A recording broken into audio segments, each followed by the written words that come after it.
Honestly, if it wasn't for Dior Sauvage, there's a huge chance I wouldn't be sitting right here right now talking to you guys and having this fragrance collection behind me that you see. So let's finally go ahead and review one of the most popular fragrances currently on sale, Dior Sauvage. Hey, what's going on guys? Hunter here and welcome back to my channel. If you're a return subscriber, glad to have you here. And if you are new, what I do is I make fragrance related content. So if you love fragrances, please just hit that subscribe button down below.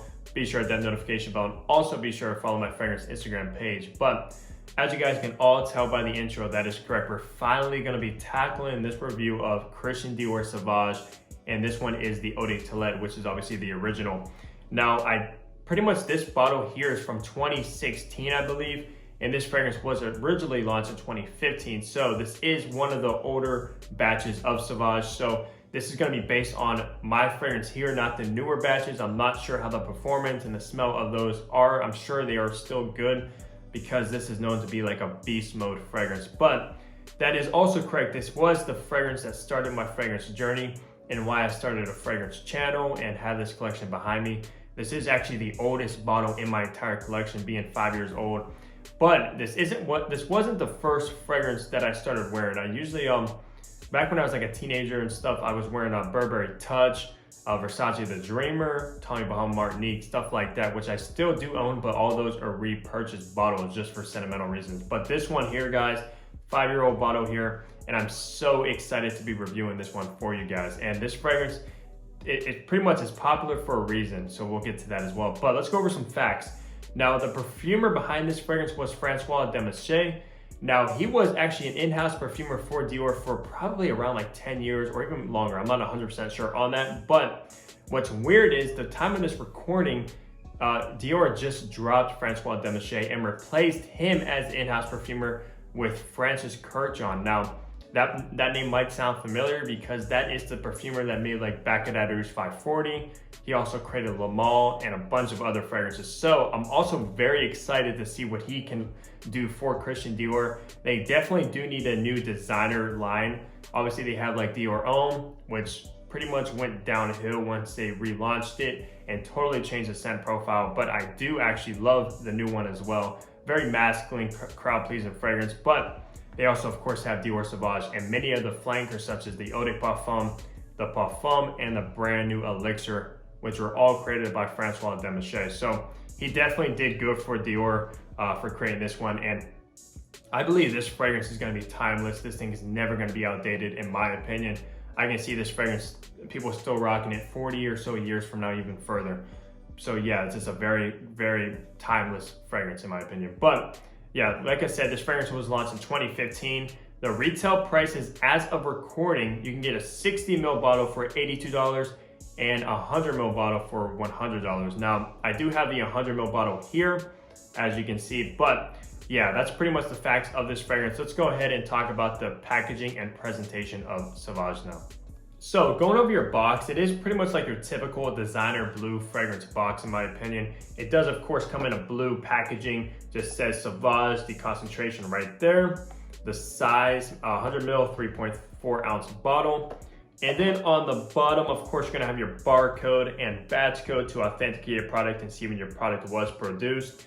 And if you guys are curious about my batch, I do have 7V05, so you guys can all look that up. I believe it's a 2016 batch. I don't remember looking the batch code up, but that is when I got the fragrance in my hand. So let's go ahead and look at the bottle. Now, the bottle, I mean, the packaging for being a designer fragrance is pretty much top notch, in my opinion. It's a bunch of attention to detail with this. So of course you have your cap with the CD logo up top in white. Now you can pick it up by the cap because these are magnetic, which is phenomenal. My favorite kind of caps are magnetic. They're just very secure and just nice and easy to take them off and stuff like that. But also inside the cap, you do have your B. So if you're trying to authenticate your product and stuff like that, definitely check inside the cap. It should look like so. And then also on top, you have another CD. Telling you guys, they put their logos all over this bottle. So let's see here. And then on the bottom, you do have CD as well. And it's kind of like concave too. So just be aware of that. And it's just some writing around the sides. Now, also the sprayer of this is phenomenal. Dior has some of the best sprayers in the game, at least when it comes to designers. I'll spray a spray just for you guys right there. Look at that beautiful mist. Yeah, so we'll get to the smell there. But as far as packaging and presentation goes, being a designer, this stuff is very, very high quality. Obviously nothing outstanding when it comes to like niche and stuff like that, like beautiful packaging, heavy caps, stuff like that. But for being a designer, I'm actually gonna give it a nice solid 7 out of 10 for packaging and presentation. So yeah, definitely well done by Dior. Let's go ahead and talk about the smell now. In the top notes, you're gonna get bergamot and pepper. In the middle notes, you're gonna get Sichuan pepper, lavender, pink pepper, vetiver, patchouli, geranium, and alemi. In the base notes, you're gonna get Ambroxin, cedarwood, and labdanum. Now let's go ahead and let me spray the card. Even though I just sprayed it in the air and I am picking it up still, let me just refresh so I can get a better smell of it. Beautiful atomizer, as said before. But as you guys can tell by that note breakdown, this is gonna be a very spicy, peppery fragrance. So yeah, in the top though, you get this beautiful, very, very juicy bergamot. It's very citrusy in the opening. But as the bergamot starts to fade away, that's when all the pepper notes come forward. The Sichuan pepper, pink pepper, the regular pepper, just so spicy. Now, besides the peppers and the bergamot, you also get a huge dose of Ambroxin. If you guys ever heard anyone talk about Dior Sauvage, they usually called it like an Ambroxin bomb. Now, Ambroxin is actually a synthetic molecule. I believe it kind of comes across kind of woody, even though there's also cedarwood in this fragrance, but yeah, you get a ton of Ambroxin. Like when you smell the Ambroxin in this fragrance, and say you get another fragrance and you smell it and it so happens to have Ambroxin in it as well, you'll definitely realize, yeah, that's what Ambroxin smells like. But you also get this nice earthy green patchouli in here as well. But this fragrance is very, very masculine, very crowd pleasing. And that's obviously the reason why I bought it 5 years ago, guys. Over like Bleu de Chanel and things like that, like the more popular fragrances at the time, such as Acqua di Gio Profumo, stuff like that. A ton of people lean towards Dior Sauvage. It just smells incredible. It will pull you so many compliments as well. Now, the only downside about this fragrance and the smell. Now, if you haven't ever smelled it, actually I take that back because you guys have all probably had to have smelled this because everybody wears this fragrance. That's the point I'm trying to get to. It's not unique anymore. It was very unique once it first launched.